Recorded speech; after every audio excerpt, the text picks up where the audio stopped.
Oh di Jakarta banyak, badannya tegak. Masuk toilet saya lagi pipis, dia di sebelah saya pipis.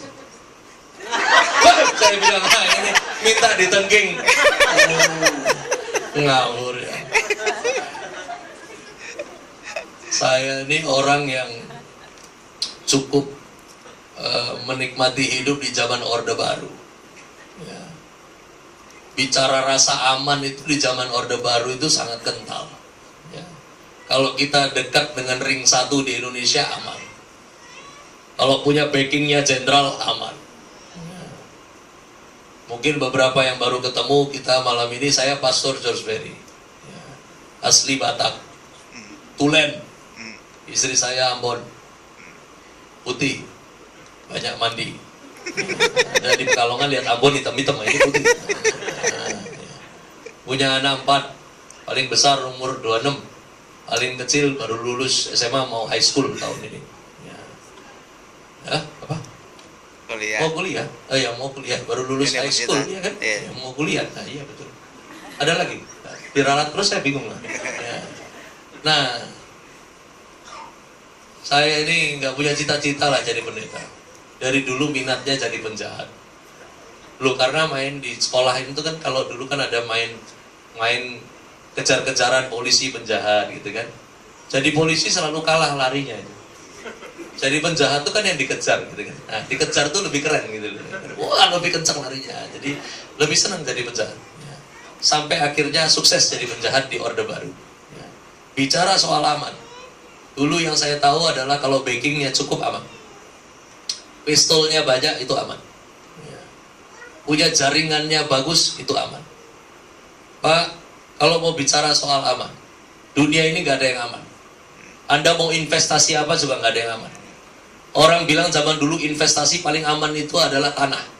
Tanah itu sekarang kalau Anda beli di Padang, itu tanah murah karena rawan gempa. Nah, silahkan kalau mau kena gempanya. Makanya tanahnya sekarang fluktuatif. Ya. Oh bicara rasa aman di dunia ini tidak ada rasa aman. Ya. Aman yang mana? Ya.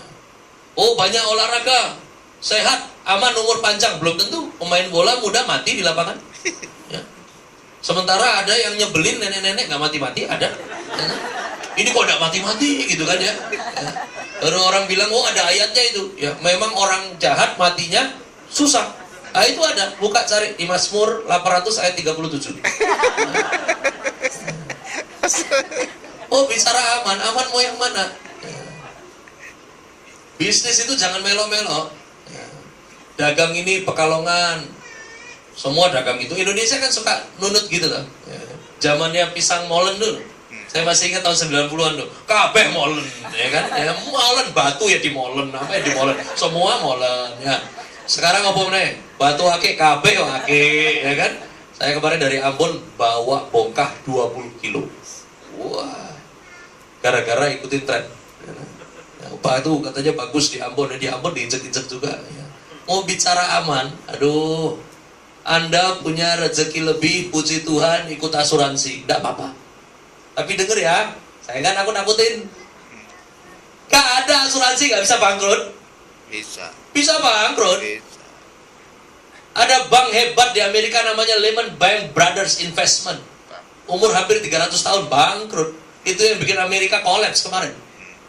Orang bilang, oh ini bank gak ada matinya nih, udah mau 300 tahun umurnya. Mati juga. Ya. Mau yang mana lagi hebat-hebatan? Pak Bu, rasa aman cuma ada dalam lindungan Tuhan. Amin. Ya, Anda mau main aman-aman apa, makanya yang anak Tuhan tolong. Malam ini Anda yang punya mobil, punya motor, nempel stiker TNI, nempel stiker marinir, sendirinya bukan militer, cabut. Mau ngapain? Nakut-nakutin tikus? Ya. Ada lagi di Jakarta banyak itu, punya mobil, nanti pergi ke Senen, beli topi polisi, taruh di dashboard. Orang sekarang nggak takut sama yang gituan. Saya pernah mobil disundul, yang sundul marinir. Dia yang sundul, dia yang marah-marah. Memang akhir zaman tuh kan begitu. Yang salah lebih galak. Ini nggak apa-apa katanya. Gini. Ini mobilnya dikompon aja. Saya nanya, yang ngompon siapa? Oh marinir bilang, kamu mau duitin saya. Loh, Kan tadi Bapak bilang mobil saya enggak apa-apa. Ini penyoknya di kompon bisa lah, saya nanya. Yang ngompon sopo? Jangan main-main. Lu enggak main-main, ini kan ngomong kompon kok main-main tuh. Oh, udah tua kok masih mau main-main. Kamu jangan macam-macam. Lu enggak macam-macam. Yang ngompon sopo? Kamu mau duitin saya? Oh, saya bilang, kamu tolong berhenti Pak ya. Ngomong duit-duit yang gaji sampean itu saya. Loh, bener loh, Anda rakyat bayar pajak. Beneran. Anda belanja Indomaret itu kena pajak. Pajaknya buat bayar aparat negara. Makanya ada yang PNS di ruangan ini tidak boleh songong.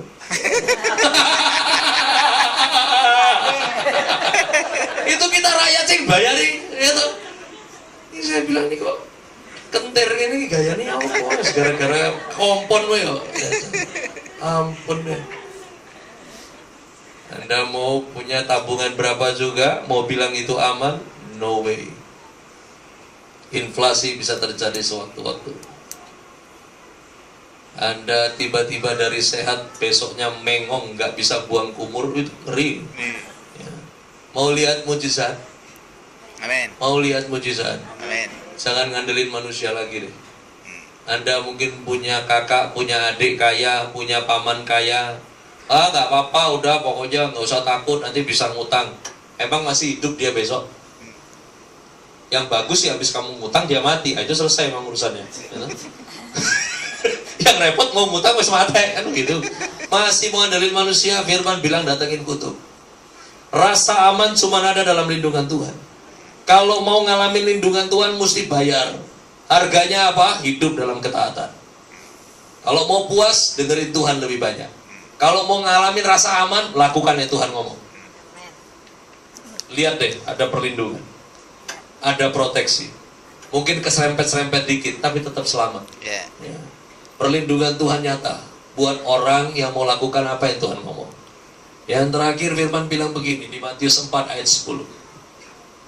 Maka berkatalah Yesus kepadanya, enyahlah iblis, sebab ada tertulis, engkau harus menyembah Tuhan Allahmu, dan hanya kepada Dia sajalah engkau berbakti. Ini yang terakhir iblis ini paling kurang ajar. Iblis bilang gini, Yesus, kalau kamu mau sembah saya kasih semua ini, kerajaan.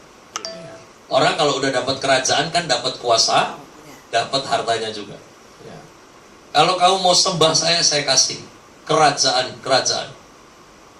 Ini Yesus kalau mau marah kan bisa. Yesus bilang, lu gimana lu mau ngasih gue? Ini kan gue punya semua. Anda dan saya anak raja. Coba disadarin dulu deh malam ini. Mari sama-sama bilang, saya anak raja. Saya anak raja. Hah? Ingetin sebelahnya bilang, kamu anak raja. Kamu anak raja. Ya, bukan ponakan raja, anak raja. Anak raja. Jadi tolong jangan kelakuannya kayak budak. Ya, Anda anak raja, bukan tetangga raja. Anak raja dapat yang terbaik. Anak raja fasilitas yang terbaik. Anda anak raja. Masalahnya begini loh. Anda hidup buat siapa? Nah, ini dia. Orang yang hidup buat orang lain adalah orang yang hidupnya paling melelahkan.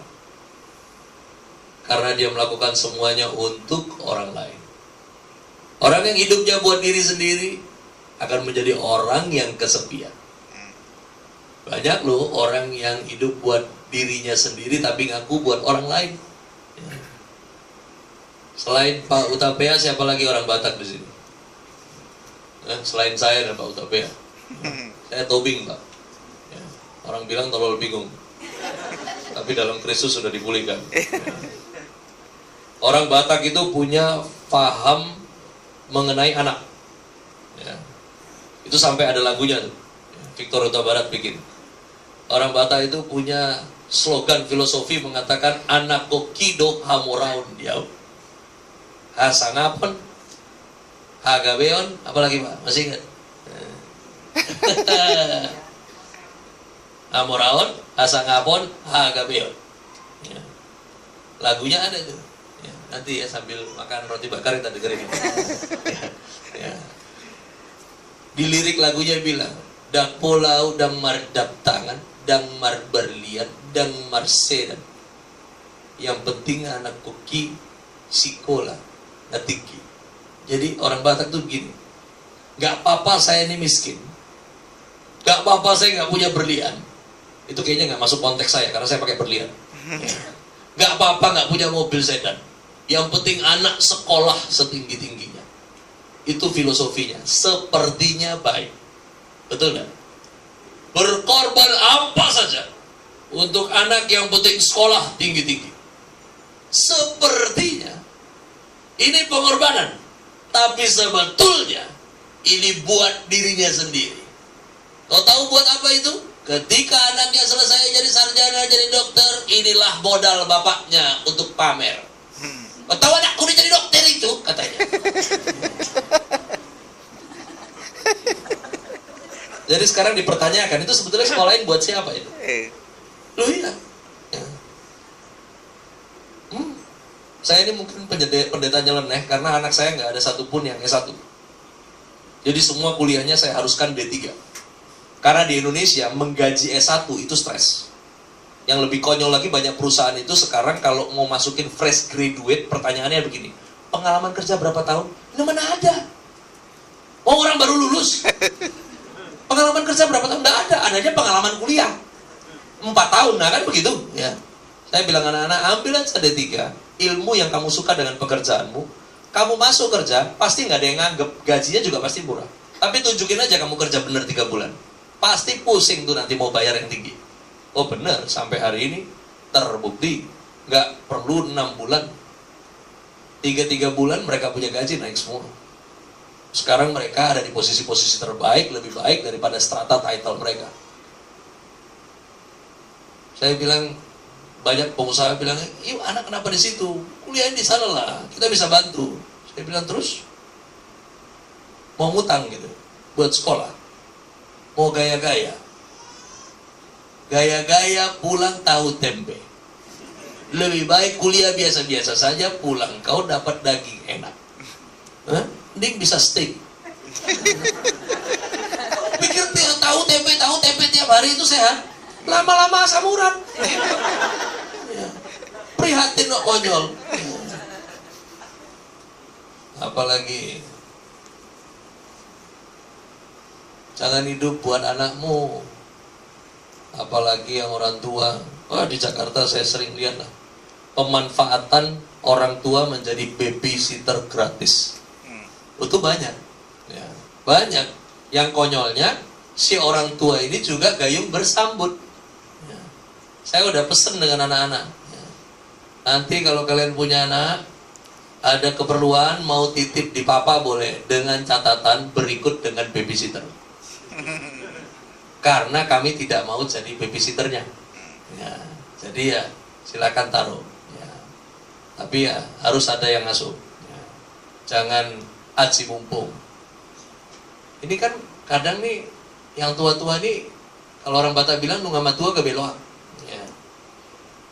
Makin tua bukan makin bijak, makin oon ya, kan?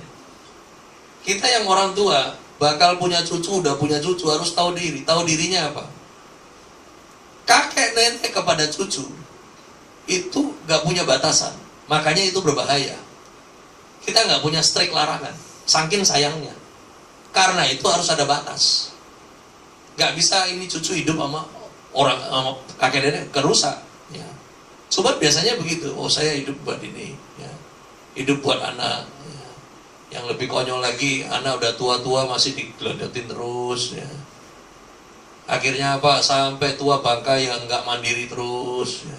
Ikutin terus ya. Nututin terus ya. Ini orang tua oon ya.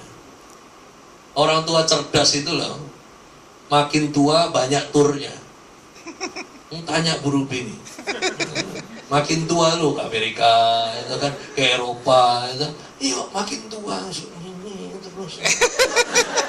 Dari dulu gitu aja terus ngapain?